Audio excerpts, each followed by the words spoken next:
So wakati una apply for green card, acha kutaka kusave pesa mob. Wewe kama ujui venye ina applyiwa, enda cyber applyiwa. Hakuna haja ufanye vitu ambazo hazieleweki.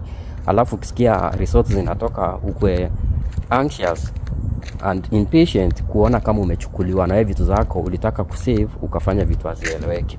Ule mse wa cyber kama anajua ufanye hiyo kazi ya green card application, mpelekee kazi afanye. Yeye anajua kuifanya na ataifanya fresh. Hiyo mse wa cyber atakupiga picha poa, atakufanyia kazi poa. Sasa hata ukiwa unangoja utajua you did a clean work.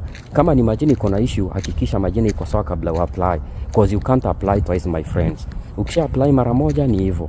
Hiyo passport, hiyo green card usha apply ni hivyo. Kitu nyingine, ona kama last year aliambiwa aende cyber, akasema manzee wa cyber wanatukula do bure, akaenda akapiga picha.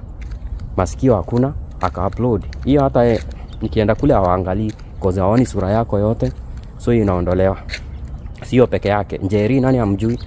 Alichukua hapo amepaka makeup, akaenda akapiga picha. Sasa unajua ukiweka makeup hiyo ni mtu mwingine. Wao hataki mtu ako na makeup.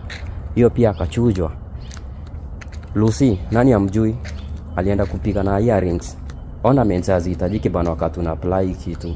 So ameweka earrings zake, amepiga picha, ameupload, wameikataa, wamemkataa. So manzi, acha kutaka kusave. Enda cyber kama uwezi, fanyua kazi, lipia, lakini ukuu unangoja kitu at least ambaye umefanya kitu ya maana. Tuonane hiyo video nyingine.